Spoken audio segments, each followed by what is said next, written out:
Hello, everybody, and welcome to this week's episode of I Cast Fireball, an actual play 5e D&D adventure where we go through the campaign Tyranny of Dragons.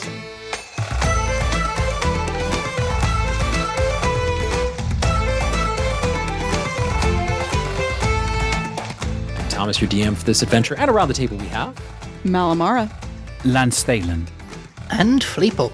You heard it last time. No recap. Let's jump into the action. We killed a bunch of cultists, we saved a bunch of prisoners. What else is there to say?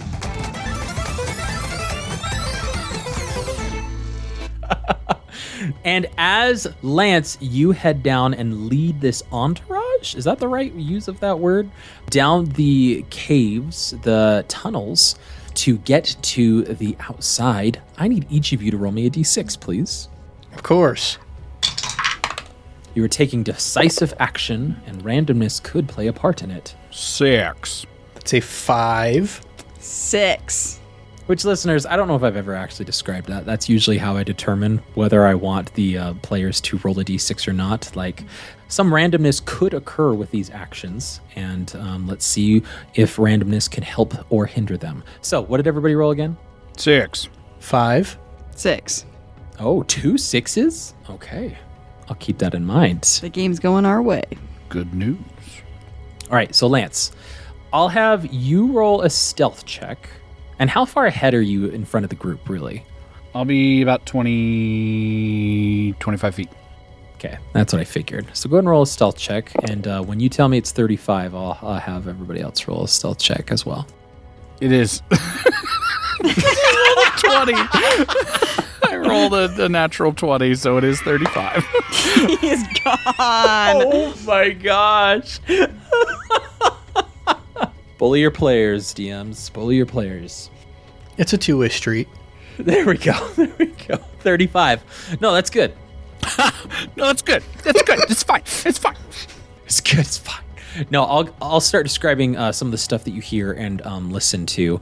Let's first talk about this slow-moving, I guess entourage is the only word that keeps going to my mind. I was going to say caravan, but it's not really a caravan. Slow-moving group with Fleeple and Mal. Are you flanking both sides, one on the back, one on the front, to make sure that nobody sneaks up behind, or are you both like behind Lance? I think one in front, one in behind. Yeah, maybe Mal at the back and me at the front, maybe? If you want to. Mal's the one that knows the tunnels, but this tunnel is literally just us walking down a tunnel. There's not like a wrong turn to be made, so just keep to the right. Continually keep to the right. Sounds good. It's a bit cramped with these 20 or so captured prisoner commoners.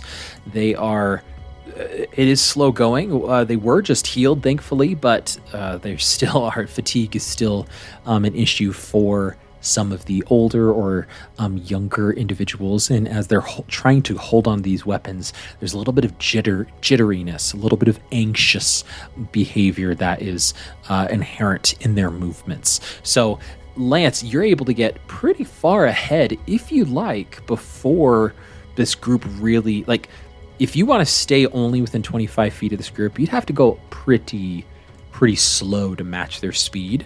It's just up to you.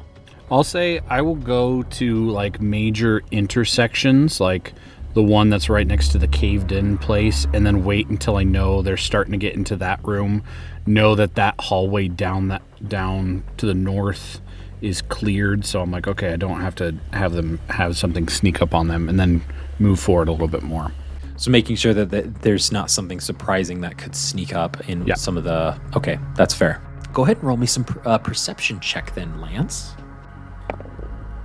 That's going to be a 17. 17, great. So you mentioned the intersection where you have the caved-in tunnel that you went through and tried to explore. And as you go southeast of that, now this is unmarked territory for anybody in the Jinx squad, except for what you've heard. You haven't actually gone here, but Mal has told you just keep to the right. This comes to a T.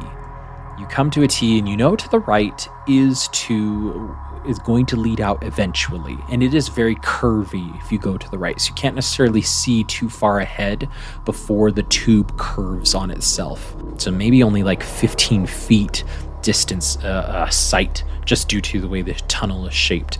However, if you look to the left, you don't see any person. You do see eventually way down, maybe like 100 feet down, there is some light, maybe from like a fire, maybe from like a lantern, but it doesn't appear to be growing or diminishing as you look in that direction, and you certainly can't hear any noise from that area. It just seems to be like maybe it is inhabited or was inhabited, similar to the Thay wizard rooms that you left behind. But do you continue just hugging right that Malamara suggested? We were, just to remind me, we were told how many prisoners there were, and we basically have that number, correct? You have exactly that number, yes. Okay, just double checking. And I don't hear anything down that hallway. It's too far, really. It's quite a distance a ways. I mean, 150 feet or so. I know Malamara said keep to the right. Lance is actually going to veer left down that hallway a little bit because he wants to make sure no one's purposely being like, all right, well, let's go on patrol, and they'll start walking down. So basically just to make sure if there's anything in there and if they're stationary or they look like they're about to be mobile. Yeah, we'll keep your 35 because nothing's really changed, right, in your attitude or demeanor. And I will say, just give me another perception check as you come across this room. Natural 20 for 26. Wow. As you start to approach this room, it starts to smell really bad the closer and closer you get. You're about 30 feet, and you're like, oh, you smell blood, you smell spoiled meat, you even smell a little bit of feces in here, and you're like, what is going on? And that's when you start hearing some of the growling, and you start hearing some of the noises that you heard earlier from the guard drakes. And as you peek into this room, now that you're about 30 feet in, it has a little bit of a rise to it. And being 30 feet, you now can see over that rise, and you see two guard drakes are fighting over a piece of meat. It looks like it's quite large, and looks similar to actually the dragon meat that was being served at the Red camp not too long ago. So they're probably funneling some of that spoiled meat into the drakes here to keep them satisfied. And you see a couple of pens in here that are roughly the shape to hold a guard drake, but it appears to be some pens for some drakes. I will sneak back down the hallway then, and as the group's kind of arriving, who is in the front and the back? Yeah, so the front was Fleeple, and the back was Mal. As Fleeple kind of approaches there, then he'll just be like, I know we're already keeping right, but left there are guard drakes down there in a holding area. No. Just no. You must have very good vision to be able to learn that from all the way over here, because you certainly wouldn't have gone left, because we're going right. Fleeple, you'd be surprised what I learned in the last year. He'll go down the right hallway. There we go. Way to go. All right. At this point, I will ask for another stealth check. Lance. I'm going to roll with advantage, right? Yes, you're going to roll with advantage. And Lance and Mal, I'd like you to roll advantage. I'm going to roll a disadvantage for the prisoners here, okay? Okay. 25. So Lance, you're going to keep curving along. And like I said, it does curve. It's not quite zigzag, but there are some slow curves that it follows. Go ahead and roll another perception check for me, please. 11. 11, okay.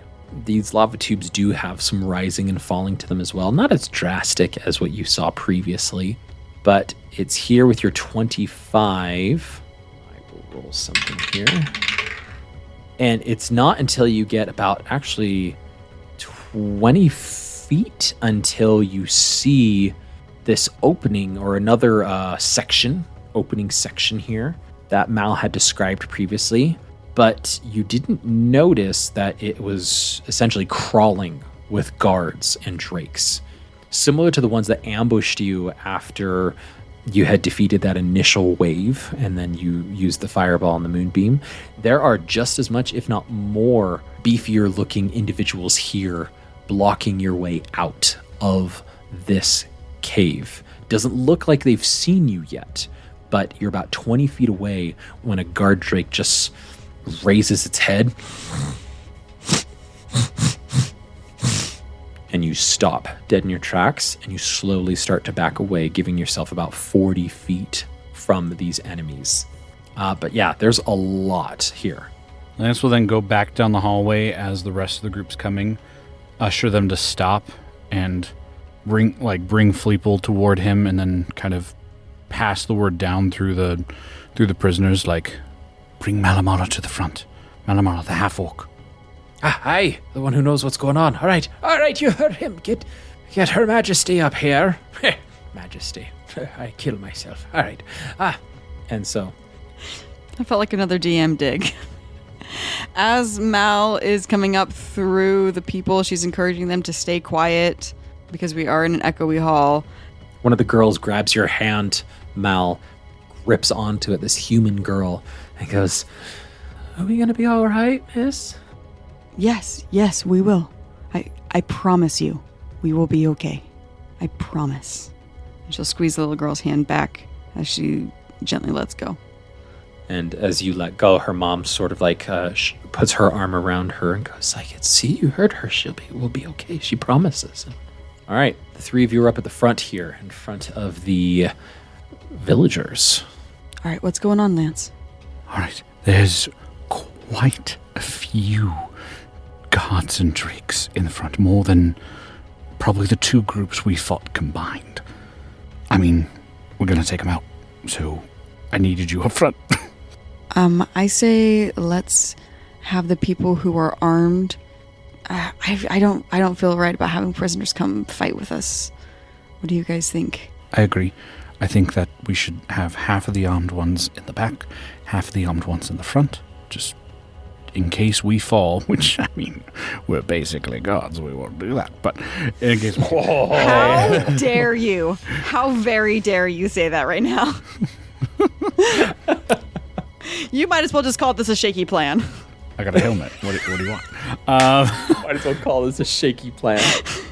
So they can just protect the rear and the front, and then we go. I agree. Toss a fireball in there. Get a moonbeam. Mal will reorganize the structure of the prisoners to make sure that they have fighters in the front, fighters in the back, and that they know if something happens to us to retreat back to probably just one of the empty chambers that we had gone through, and make sure they know not to go up into the drakes by accident. Okay. And they do, so they slowly start to usher back to give yourself some distance and give them some protection. And they are waiting with their swords out and their hands shaking a little bit as the three of you go to take on this group, sounds like, yes? Yes. Now, here's something we might try. If I just cast a moonbeam, they don't necessarily know where the person who cast the moonbeam is located. So if we just stay in the back here, I can cast it up to 120 feet away, I drop it in there, and we just kind of hide and let the moonbeam do its business, right? Until they figure out where we are, and then fireball. I also had a similar idea of, do we need to just pull back, try and draw some toward us, not everybody all at once, instead of rushing in and attacking them all? Yes, I think if we can get them to try and come towards us, that gives us an advantage because they have to use up their movement to try and get here. Perfect. My idea is lots of fireballs. That's all I got. That's all I got. Unsurprising. Fleeple, go ahead and roll a perception check, please. Say modded 20. Modded 20, you say. You guys are about 120 feet away, you say. According to Roll20, we're 75 feet away. Okay, that's fine. From the nearest person, 70 feet. Fleeple, Uh-oh. you could swear that you hear a familiar voice. Is it co-op? It's not Coab. Coab, however you pronounce it. It's not Coab, but it is an unusual one. You're like, what on earth? Yeah, so Jeremy, he's been with me for quite a long time, you know? Just hold on to him as much as I can. No, I turn towards Lance and I say, Ralph is in there. But yeah, I mean, guard duty. What are you gonna do? Wait, you gonna, Ralph? That's Josh's character? Yeah. You gonna stick around? You gonna make yourself? You gonna? I mean, I know that, Lance, I know how much you want to kill Ralph, but part of me, I mean, we have the Zentarum on our team, so maybe he's here to help us out. So that's Ralph. Okay. Can we tell who he is now that we know to look for him? You have message, right? I do, actually. And message is 120 feet, isn't it? Yeah, it is. Yeah. Ooh. So Ralph's in there. Ralph's in there with all the guards and stuff. That's what Fleeple's hearing, or somebody that sounds suspiciously like Ralph's voice talking about Jeremy. Thing is, I can message Ralph, but Ralph can't message back. Well, he could whisper. It's whisper. Yeah, he can respond, but like they see him responding. It's like whispered tones. Yeah. We could ask him to say a particular word, be like, slip the word dispel into your conversation. Banana. Dispel. Do what? If you're here to help stop the cult, say dispel. I don't know. Yeah, I could use. Lance, can you see Ralph? I can't see or hear him. My eyesight is terrible. Can we see or hear him or any of your other Zentarum pals? I mean, technically, They split off Fleeple. from our buddies, so are they creating distraction? Can we tell if there's anybody else here that you know? Or sneak forward and see if you can tell if there's anybody else that you know? I'm just gonna do the thing that comes to my mind. I'm just gonna be like, this might go terribly wrong, but stay right here.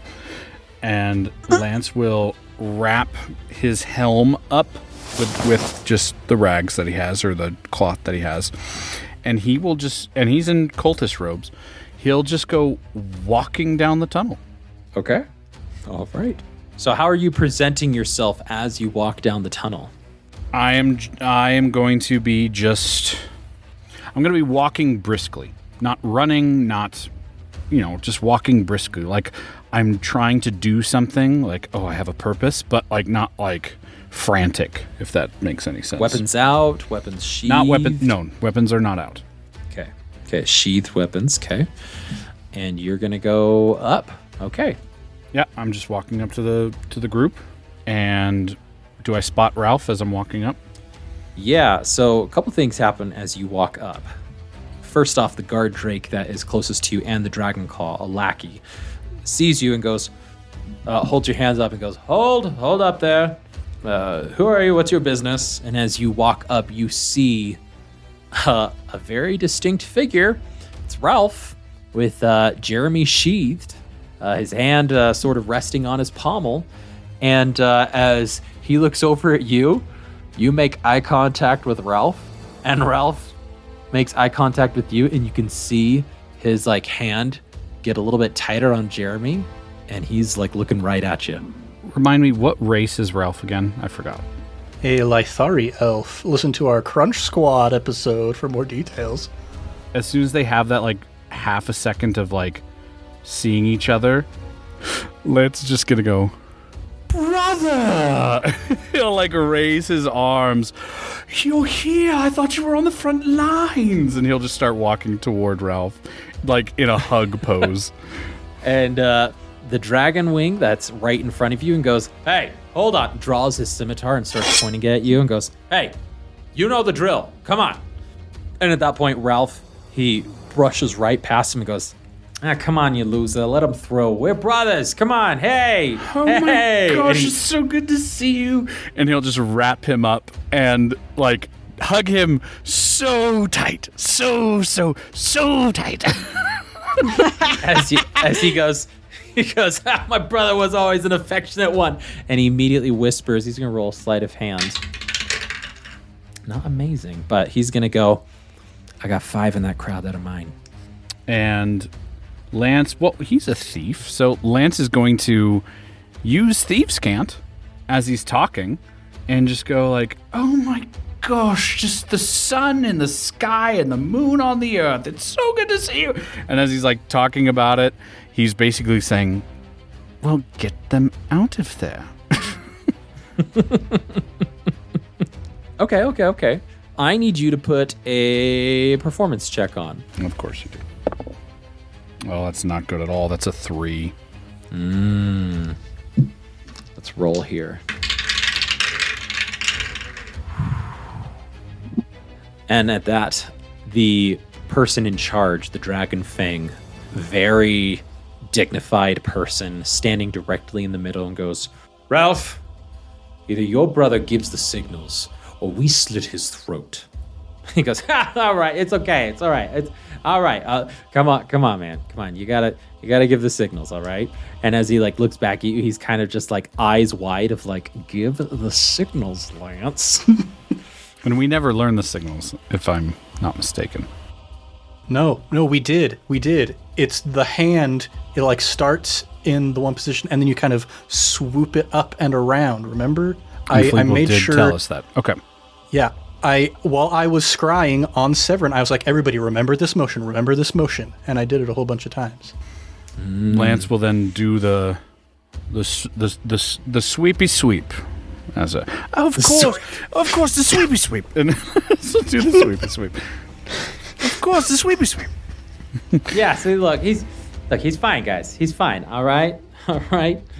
Talera, it's okay. We've got it, all right? He's good. See, he's done the sweeps. He goes, he actually starts walking up towards you, Lance, now. The Talera, the main guy, as you're still 15 feet away from like the perimeter guy, he walks up to the perimeter and goes, what's your business here? Why are you here? We weren't to receive reinforcements at all. Listen. I knew my brother was out here. I knew he was on the outer edges of the fight. I need to check up on him. Our mother would kill me if I didn't check up on my brother. We are under attack, man. And you come here to abandon your post to check on your brother? I am not abandoning my post. I got permission to be here. By who? Obviously, down into the caldera, Severin and all the high command want to know what the hell is going on up there. So what are you doing, huh? I know you're guarding, but do you have any updates from the battlefield that I can give to the high command? Or are you just sitting on your butt? Go ahead and roll. Intimidation, you know it's intimidation. Because I'm reporting directly to them, and if you've got nothing for me, I will very much make sure that you will be named specifically as nothing. I'll allow intimidation. Yep. That's 14? 14. Okay.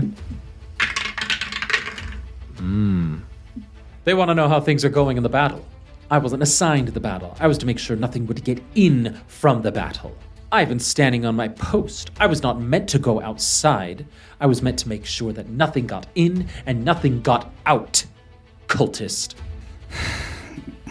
Brother Ralph, do you know anything that's been going on then? Because apparently one just likes to... You don't ask him. You ask me, the leader of this section here. All right? Now you can either go back and tell them that we are standing our post, waiting for Tiamat's return, or you could join us. Fine, I will give them your message. And as he's leaving, he'll just, Brother, take care. Good luck. and as he's doing that, he'll whisper, maybe sleight of hand to do that, into Ralph's ear, because he doesn't want to take the time of thieves' cant. He's like, you and your 5, whatever you do, get the hell out of this area. Now. All right, go ahead and roll a sleight of hand. That is... What is my sleight of hand? 28. Whew. Yep. As you're able to mutter it under your breath as you adjust your facial hair, you just turn around and you start walking away and go, Ralph goes, all right, bud. Well, hey, I'll see you when this all is over. Hey, we're going to be kings after this. Am I right? Am I right? Yeah. Oh, I'm right. if I don't stab you in the back first. Ma always was worried about him. He loved knives. All right. Hey, so I was telling you a little bit about Jeremy, right? As he goes over to the leader and goes over to some of the other cultists. Seems he is carrying on his banter here. And you are allowed to leave, Lance Thalen. All right. I will go back to the group. Okay. Ralph's there? And... What? Yes, Ralph's there. Apparently the Zentarum have infiltrated the camp itself. They're kind of doing the dirty work of the camp like we were doing. I've told him he needs to get out of there. and he has 5 other members of the Zentarum with him. I told him to get out of there as quick as possible. So I say... They're not going to help us kill the real cultists? I mean, they can. The problem is I have Moonbeam, Fireball, all the strategies we've talked about don't really discriminate very There's no well. precision. They really just are area effects, and I don't know what the 5 are that he has with him. Okay, Well, maybe. we were planning on luring them down, so maybe we just try and hit some of the ones that are near us. These nearest ones with some precision But I hits. don't know if some of those are his people. That's what I'm saying. Well, don't know. I mean, I can just produce flame on the one that you were talking to. We know he's Yes, bad. I have some Eldritch Blasts. I think would do very well. I'm sorry. Point of order. He had 4 people over there. I'm sorry. He is the I fifth. counted himself. So Okay. that's what I counted himself as the 5th. I apologize.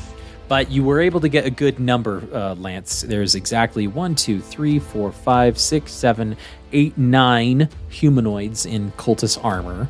5, including Ralph, are allies, supposedly. But there are also 3 guard drakes there, a variety of color. One is red, one is black, one is white, actually. So, I mean, I'm going to say this. He knows to get out of there as soon as possible. I say we give it 1 minute, maybe 2, and then we go in. If he's not out of there by then there's nothing much we can do. Okay, here's what I'm thinking. If he's not out of there by then, you send him a quick message and just say, we're going to lure them towards us. You attack from the rear. Great. Okay, sounds good. Lance will give it like a minute and then send a message casting it down that direction, saying to Ralph, "Are you out of there yet?" and that you get a response. I'll roll first off. Oof. And just say negative. Then he'll point again and just say, "Then get to the back of the group, because we're attacking the front." And with that, you kind of all hear from the from down the corridor a little bit loud, and he goes, "You know what, folks? Things have been going a little bit. It's a little bit dry here, isn't it? Don't you think we should go? We should go do Ralph, I need you to be quiet and man your post, okay? I'm just saying, Jeremy's getting a little anxious here, am I right? And I think, yeah, I think it's about, Jeremy, what do you think?" I think now would be a fantastic time, Ralph, to reveal ourselves. Oh no! Oh, Jeremy.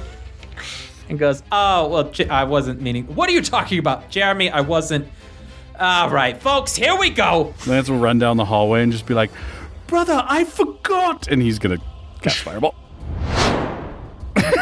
Okay. Yeah. Yeah.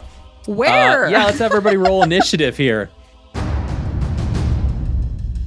I'm gonna spot it, and then I'm gonna cast it where I can.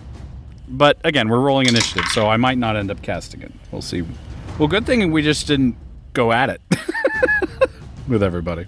I know with your 2 6s, I was like, "Oh, cool." And then you're like, "What if we just fireball and everything?" I was like, "Oh, yeah." Bye, Josh. No, I forgot. Bye, Josh. Okay, Fleeple. 22. Good. 22. Mal. 9 with advantage. Wow. I know. Solid. And Lance. 12. 12. Okay. Honestly, the introduction of characters that we care about in the middle of a group that we're trying to attack is a great way to stop a party from just area of affecting. Annihilating. Absolutely Area affecting annihilating everybody. Tom's is like, "Hey, I'm tired of these fireballs. You know what? Ralph. Now it's You your got- brother, Fleeple. The sheep's back. Lance, your sister." Like, Your sister? Everybody's holding an orphan on their hip. yep. You can't fireball everybody. Daddy, when can we go eat lunch? It's like, "Ah, crap." Well, this take your daughter to work Yeah, date this is- happened at the most inopportune time. This is the single parenting cultist. Like, "Oh, we have to take care of our children." Look, I'm sorry the daycare closed, but they were called away as for a very important ritual. It was either that or sacrifice, and I didn't want to sacrifice. The Waterdeep Alliance said they weren't going to show up for another day. What can I do? I didn't book a babysitter. We should have unionized. Okay, here we go. So first off, I will say you guys, I'll let you guys have run for a little bit here. So Lance, you're about 30 feet away from the initial cultist who halted you before you cast Fireball. Well, I'd assume it'd be, I mean, obviously, like, through the 6 seconds of combat, I can assume who is looking like they're headed toward fighting Ralph and who's kind of like, Ralph, what do we do? Like, kind of like... Well, so they are revealing themselves, right? Yeah. Like Jeremy said? Yes, Yeah. they are. They're absolutely revealing themselves. There is an ally, unfortunately, close to you, but unfortunate, right? So yeah, you are 30 feet away from that dragon claw that stopped you, and then Mal and Fleeple, you're about 10 feet behind Lance Thalen. But Fleeple, it's your turn. You are 40 feet away from the closest person. You're 55 feet away from the leader. You are 55 feet away from Ralph as well, but he's further than the leader from you currently. So, and it's your turn, Fleeple. Okay, well, first things first, we're dropping a moonbeam right on top of the leader and the Drake immediately next to him. Okay, sounds good. 5 foot radius, yeah? Yep. Yeah. So Moonbeam, that's your action. Nothing happens on your turn with Moonbeam. It's just their turn. So you have a movement and a bonus action. Yes, I am going to fly so that I am not immediately next to the cultist who's closest to us, but I'm one space away from him. So that if he Okay. wants to try and come and get me, he's going to have to take an opportunity attack from our ally who's standing right next to him. I see. Okay, so you fly directly close, and you're like, ha, neener. Yes. Oh, I see what you did. All right. I Very am good. gonna go and kill some cultists gonna in the Counterspell. Oh, man. All right. Anything with your bonus action? You chilling? Bonus action. I mean, I can hold off on healing for a little bit. I'll be okay. Okay, sounds good. It jumps to the Dragon Fang's turn. This is the leader. I'm just going to call him the Dragon Fang. He is going to have to roll a wisdom save, yes? Or a con? Correct. Yeah, Constitution save. And we'll have made that just 3rd level for this one. Okay, so that saving throw is con save. Or should I? No, I'm going to roll to see whether I'm doing 3rd or 4th level resource management. Okay, we're going 3rd level. 3rd level. He only rolled a 12. All right, so that is 3d10, 18. 18. Well. 18 doesn't feel good. He kind of shakes it off, and he's going to just say, Cultist, get Ralph! Stop that man! Stop his brother! and he's going to pull out his weapons. And so he sees you, Fleeple, but he's looking at Lance in particular. So Lance, he's going to look at you. He pulls out a green orb. And as he pulls out this green orb, very quickly he raises it to his mouth. And as he does, he breathes in this sickly, like almost gas-looking material. And as he like breathes this in, the orb gets a little bit dimmer. It's this unearthly sound emanating from him as he goes... And then he launches all of that bile, just this sickly essence that he sucked into his mouth, directly at you. He's going to try and make a weapon attack against you. 19? Miss. 19 to hit, yes. For Fleeple or for Lance? For Lance. Miss.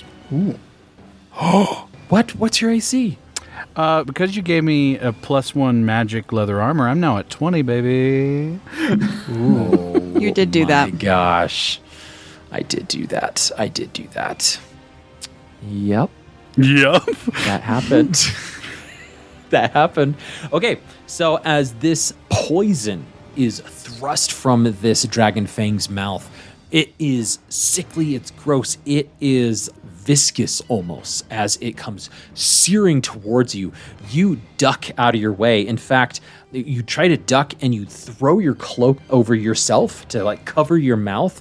And as you do, your armor and your cloak barely like repels the majority of the attack to where you don't take any damage from this, but it was so close. And you're like, oh, okay. That's the Dragon Fang's action, and that is going to be his turn. He is now going to back out of the moonbeam 15 feet away to where the guard drakes, he's a little bit by the guard drake. So he moves further east, like he's exiting to go out of the lava tubes entirely, trying to move further away from Ralph and from you folks as well. Well done. I guess well done having a AC of 20 there. Now, the ally, one of your allies, he's going to reveal himself. He is right next to Ralph, and he is going to take out his scimitar, and he's going to start hacking at the guard drake here. And he gets multi-attack, baby. Natural 20 for the first. Woo! Let's go. Yeah. Go Zentarum. Oh, yeah. There you go, Zentarum. So, this Dragonclaw, he's got a natural 20 on the first, and a 17 to hit on the second, which is a hit. So let's go there. That is going to be quite a bit of damage. That is going to be D6s. So does anybody want to do a 3D6 for me, please? I can do that. Great. 11. 11. All right, 11 to this guard drake here.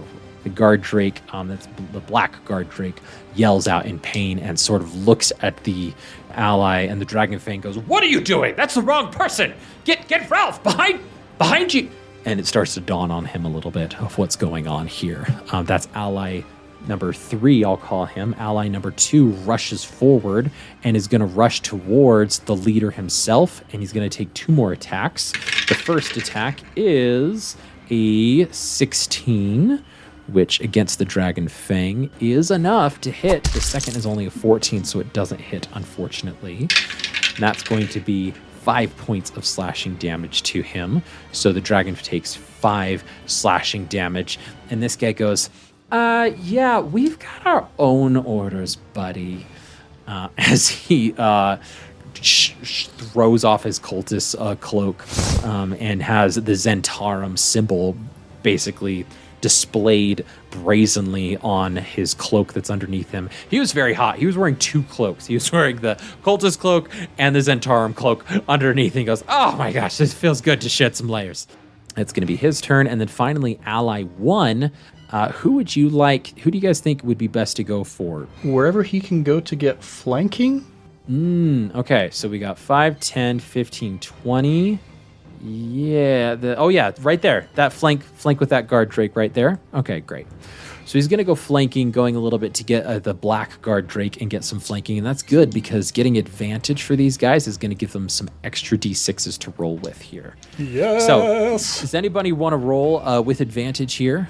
We got 2 attacks here, so you can roll with advantage twice. I'll take one of them. I'll take another one. Great. All right, Fleeple. Okay, 14 on the die. 14 on the die, plus 5. That's going to be a 19, so that's a hit. And then, Lance, what did you roll on the die? 13 on the die, plus 5 is 18. 18 is also a hit. So both are hits. And let's take a look at their... once per turn, if the Dragon Claw makes a weapon attack with advantage, it deals an extra 2d6 damage. So 2 successful attacks, that's 2d6 plus another 2d6. So that's 4d6 damage. I'll roll the damage here just for simplicity here. I've got all the dice. Oh man, that's a 6. That's a 3. That's a 3 and a 4. That's going to be 16 points of damage against this guard drake. No modifier, unfortunately. Let's see, 25. Well done there. Okay, ally 1. And now, Lance, we jump to you. Alrighty, where do I need to get in position to cast a spell near or on that group of the leader, the drake, and the 2 lackeys in the back? Okay, so yeah, what Lance is referring to here, there are 2 lackeys in the backpack who haven't acted yet. These are dragon wings. They have not entered combat yet, but this is where the leader was kind of heading. They are by the entrance to lead outside of the lava tubes, and you, Lance, are asking how you can get over there to get line of sight, essentially. Yes. Is that Yes. right? Correct. Yeah, so if you were to get line of sight, you'd have to go pretty much right next to the dragon claw that stopped you initially, the one that Fleeple is 10 feet from. All right, let's do it. All right, 5, 10, 15, 20, 25 piece of movement there. So 25 of your movement you've used to move up.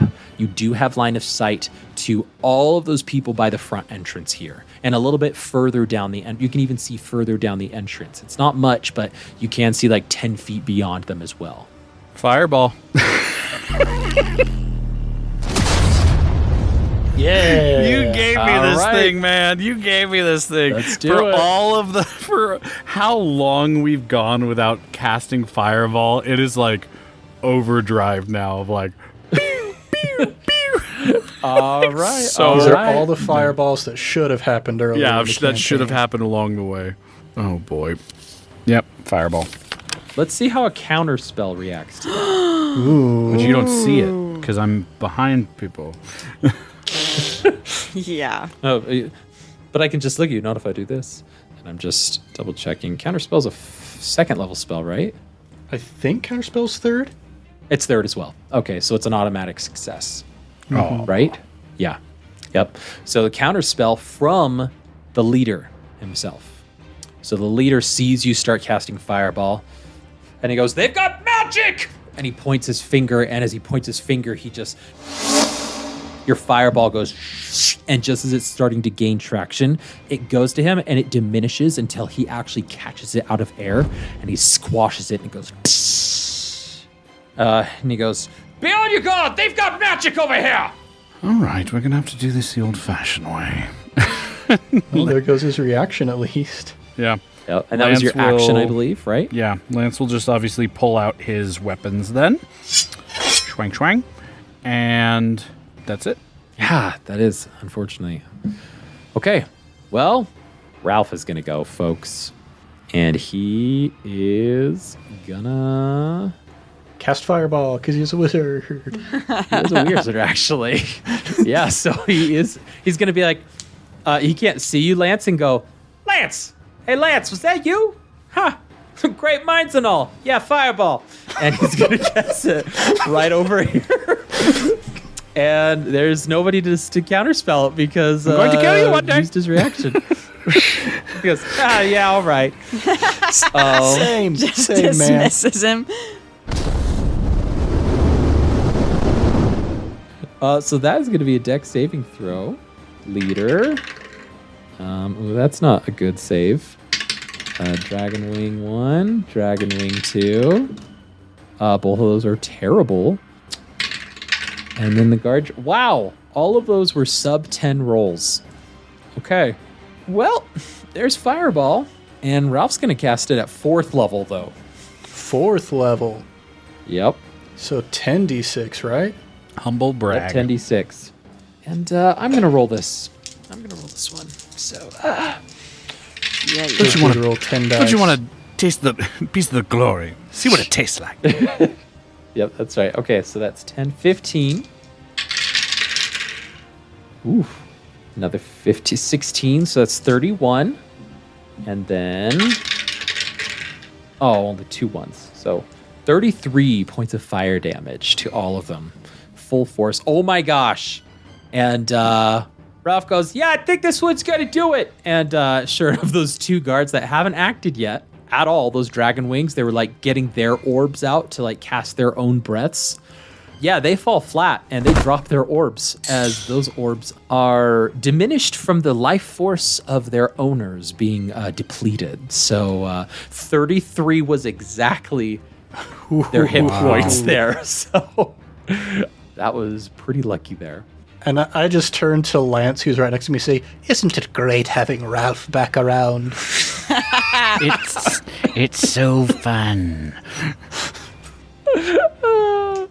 The white guard drake has taken a substantial amount of damage, very bloodied. In fact, the leader is bloodied himself here, but not quite down for the count. The dragon claw right next to you goes, I knew you weren't part of the cult when I first saw you. And he's going to take 2 swipes at you. Well, then you're an idiot. So that's going to be 22 and then 19. First hits. And it's a measly 2 points of slashing damage. Yeah, give me all you got. I'll use evasion and half it. to 1. Wow, insult to injury there. Okay. He goes, hey, these guys are pretty strong, man. I gave him everything I had. It doesn't seem like it did anything. Oh, boy. He's not going to move, though, because that'd be dumb. So that's that. Okay, then we go to the other dragon wing, who's also dead. Mal, it's your turn. You've seen a cacophony of colors, noises, and explosions happen way down the road there. What do you do on your turn? Mal will... She's going to run 35 feet right up to the cultist. And she will take 2 swings. Whack, whack. With her white sword. This is the one right by Lance as well. Correct. So the one that said, these guys are pretty tough, which Lance used evasion against. 2 attacks? Go for 2 attacks. That first one was a 23. it. Oh, yeah. And that one is a 19. Oh, yeah. Why don't you roll damage for the first one? Because I have a feeling that something is going to happen here. 13 slashing plus 10 radiant damage. Before you're even able to finish your first attack, he goes, ah! And he just falls. He's not actually like dead. He just like drops his swords and purposely goes unconscious. He just like that's gave how up his he's ghost. just like, ah! Kind of. He gave up the ghost. He's like, I didn't like this. So yeah. So your second, you didn't even get your second attack off actually. So, all right. Anything else, Mal? Can I move and do my second attack? If you have more movement, you use 35. I use 35 and I have 40, so I can't reach anybody within that. You can reach your reach ally Lance. technically. Yeah. Or Kill the Zentara. Mal just waves her sword angrily at the drake that's in the room. Ah! I'm gonna get you. I'm coming for you! Like an old man with a cane. No, that's all she can do. All right, so we're going to the Black Drake, who's received a substantial amount of damage here. He is going to... Gosh, this Drake having a hard time here. He's going to just choose one of the 2 folks and just do a bite and a tail attack. Bite attack. Tail attack. Both hit, actually. So he's going to do, what is it, a D8 and then a D6? Yeah, both of them +3. So we've got a D8 and a D6. Ooh, +3. Yeah, one of Ralph's allies drops. Oh no. Unfortunately. The one who Josh. threw off his cloak. Josh was his name. The one who threw off his cloak and was like, yeah, I had 2 cloaks on. He gets bit by the guard drake and goes, ah! And he just falls to the ground unconscious. At least he died cool. Yeah, he did the only cool thing out of all of his allies, and he died for Well, it. I meant physically cool. Like he wasn't hot anymore. Oh, I guess that's true. Wow. With his 2 There you cloaks. go. That's almost bad enough to give you inspiration. I died with a Almost. breeze. I died with a breeze. Almost terrible. Oh my gosh. So that's that Drake's turn. Yep. And then the other Drake is in the Moonbeam. That's a Constitution saving throw. What's the save DC? 18. Ah, yeah, that's a fail. That's a 16. Cool, that's a 27 damage on 3d10. Holy cow! 27. Hot dice tonight. Welcome to the moon. Seriously. He is bloodied. He is bloodied. He does not like what's happening. He's going to run away. And surprise, the ally right next to him, your ally, is going to attack him with an opportunity attack, but only gets a 7 total. So he's going to run over to his, and this is the red Drake, runs over to the black Drake in front of the leader, trying to protect him. That's all. Oh, and then he is going to attack the other person with a bite and a claw. Bite. Nope, that's a 9. It is a non-natural 20 for the tail, though. So that is going to be 5 points of damage to the ally. Okay. Still up, not bloodied, the ally, so he's looking okay. And now the final ally right next to you guys goes, "Oh, hey, you guys must be the Jank Squad. I've heard a lot about you. Who should I go for over there? Anybody in particular?" Whoever you can get flanking on. Yeah, okay. I don't know if I can get it flanking on anybody there. If you go in the lower right corner between the Drake and their boss, you'd be in a bad place, but you'd get flanking. You know what? I'm not all about self-preservation, so I'll do that. All right. I gotta run through this moonbeam, though, right? Yeah, do all of us have to run through the moonbeam? To get around it, unless he moves it on his turn. You know what? No, he doesn't ask. He just goes, "Yeah, all right," and he just runs through the moonbeam. Oh boy. Way to go, guys. Con save, that's a 5. Oh, no. We're going to kill another ally. Okay, that's only 13 radiant damage. He's still up. Good. And he goes, "Oh my gosh, that really burns." Oh, poor guy.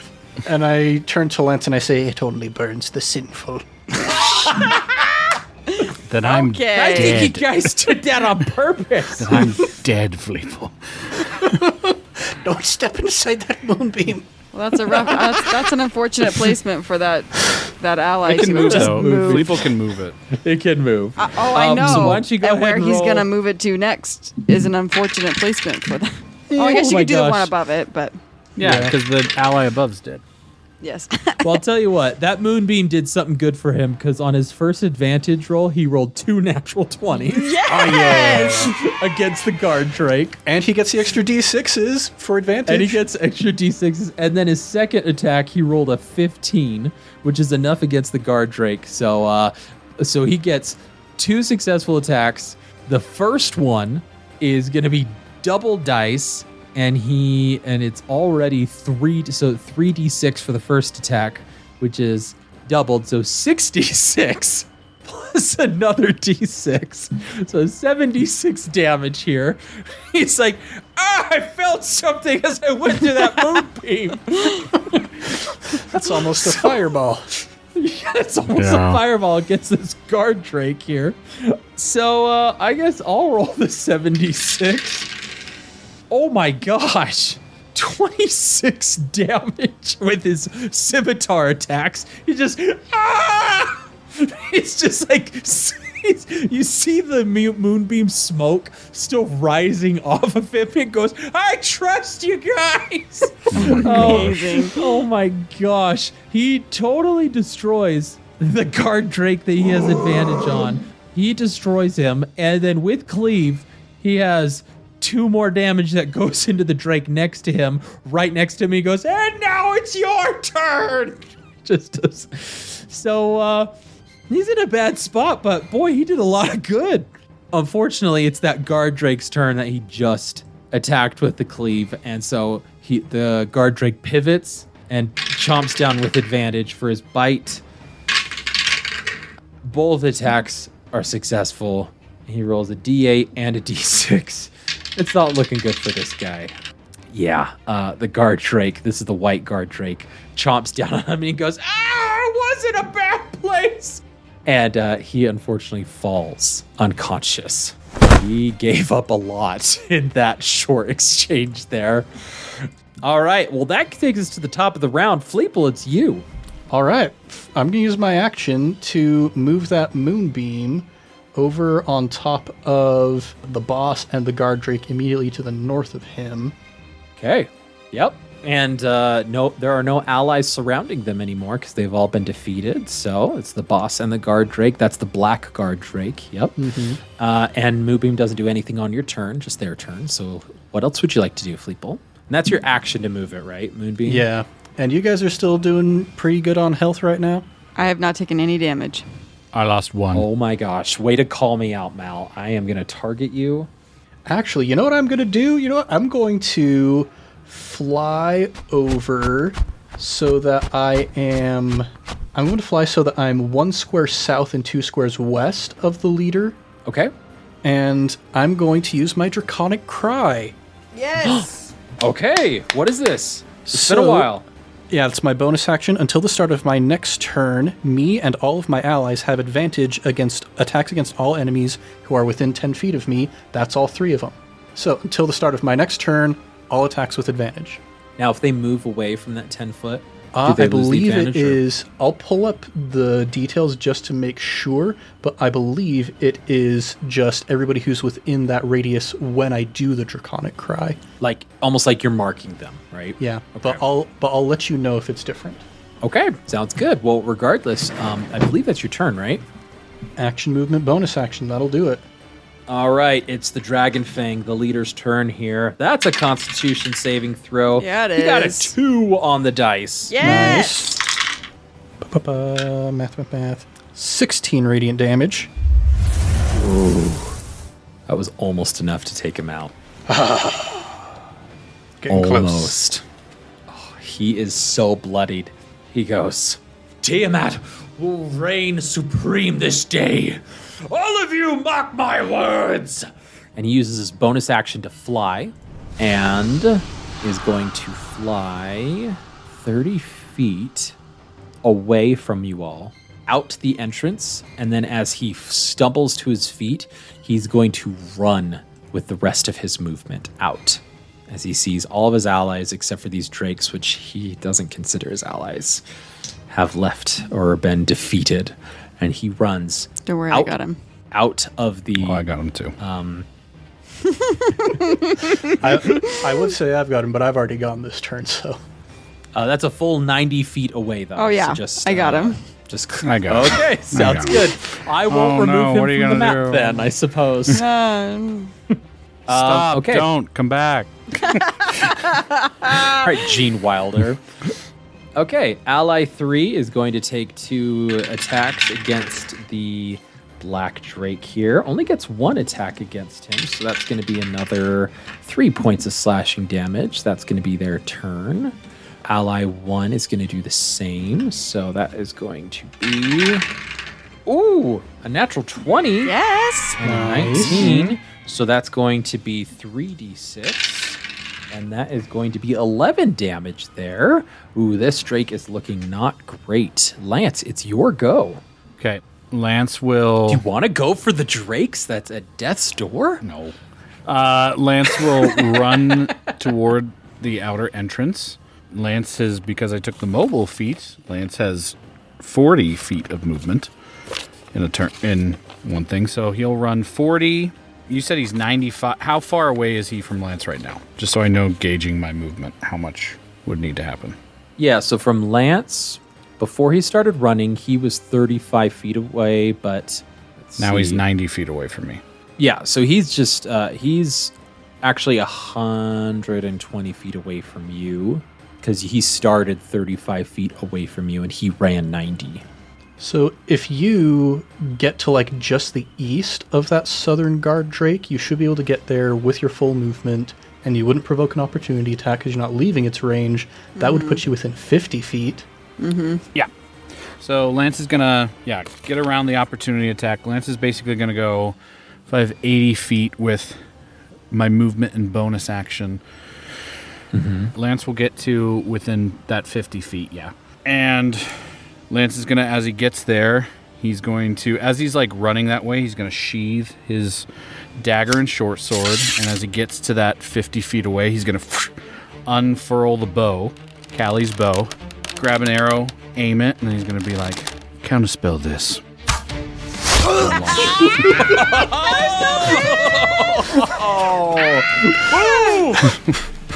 Jake, That was that's amazing. an inspiration, actually. Yeah, that sick. deserves So the good. inspiration. That was Take so that inspiration. good. Hey!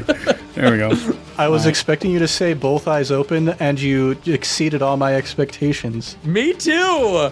That was a left turn in the best way possible. That's going to be, because this isn't magic. Let me double check here. Because, sorry, I haven't updated my short bow in a while. The attack bonus is your proficiency plus your Dexterity. dexterity. Oh my gosh, that's more than I had written down. I need to update these things. 21. Yeah, that's a hit. Alrighty. And, all right, it's just a regular arrow. So here we go. 1d6. Nope, come back here. Oh, I just remembered. You have advantage on that attack because of the Draconic Cry. Do you want to see if you get a nat Sneak 20? attack! I do? That's sneak attack. Yeah. Well, roll to see if you get a natural 20. No, I do not get a natural 20, but that's sneak attack. So now that upgrades my 1d6 attack to now 8d6. I think you'd like to roll all 8 I d6, would. even though I would. it's not necessary. I would. So go ahead. 30 points of damage. Ooh. Lance, tell us how it is done. So yeah, Lance is notching the arrow and just counterspell this. And he'll let it fly. And as it's flying, it will, because obviously this guy's flying, it will basically catch him in the, because how is he flying? He has wings, is that correct? No, he was gifted a gift from Tiamat, so it was just a magical ability. And just as you actually shoot the arrow, it diminishes because it only lasts on his turn. So his flight is leaving him just as he about gets to his feet, as right when you're launching the bow. So he'll launch it, and as soon as his feet touch the ground, it'll be like one of those cool cinematic shots where you only see the feet will land on the ground, and then you'll see blood land on the ground, and then his body will land on the ground with an arrow to the back. Yeah.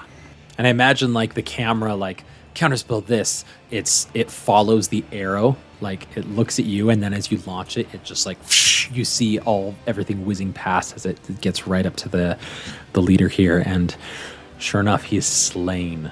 And without needing to, or without further issue, the guard drakes are easily dispatched. They all had single-digit health points. But Lance, it's at this point that you being so close to the entrance now, you're actually able to briefly see outside of this caldera. And as you take the few steps you need to get out of the caldera, what stands before you can only be described as almost apocalyptic of what you see outside now that the battle is in full force. And that is where we're going to end this week's episode of I Cast Fireball.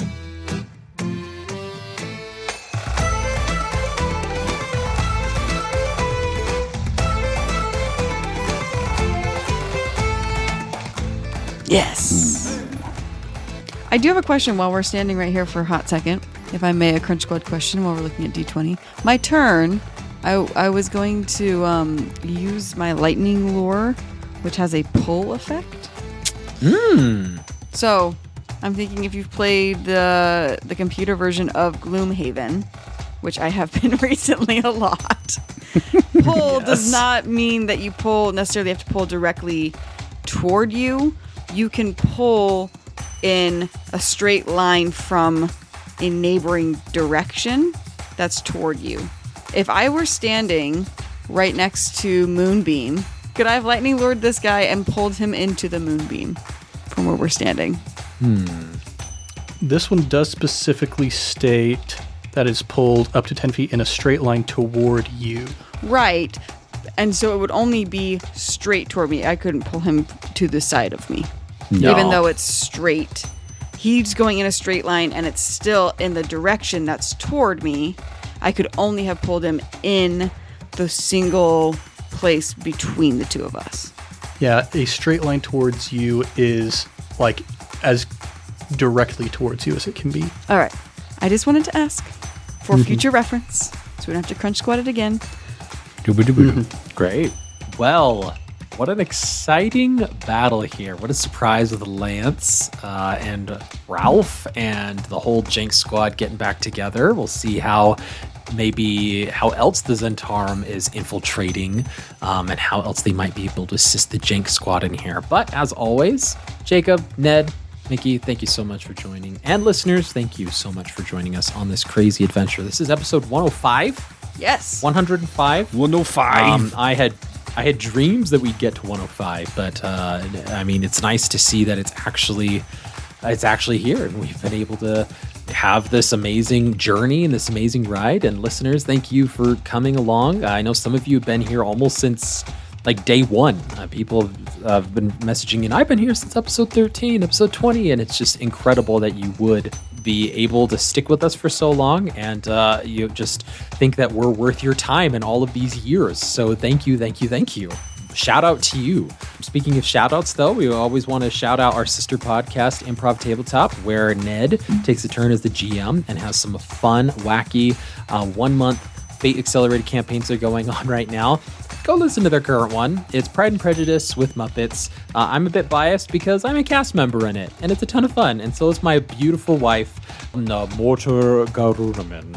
So go listen to that, and don't forget to leave them a 5-star review on the way out. But if you want to get shouted out on this podcast, or let us know when you joined in on this adventure for iCast Fireball, what episode you jumped in on, shoot us an email, icastfireball2020@gmail.com, or at our social media pages at icastfireball20, Instagram, Twitter, Facebook, YouTube, or at our patron-only exclusive Discord by going to patreon.com/icastfireball20, where you can chat with us every single day or talk to us about literally any topic, I should say almost literally any topic on the earth. So go jumping in there, and don't forget to give yourselves a high five. Lastly, don't forget to like, subscribe, and share with your friends and fellow wacky adventurers. But until next time, I'm Thomas, your DM, and around the table we have Malamara. Lance Thalen. And Fleeple. Let's keep that fire going, everybody, and we'll see you all next time.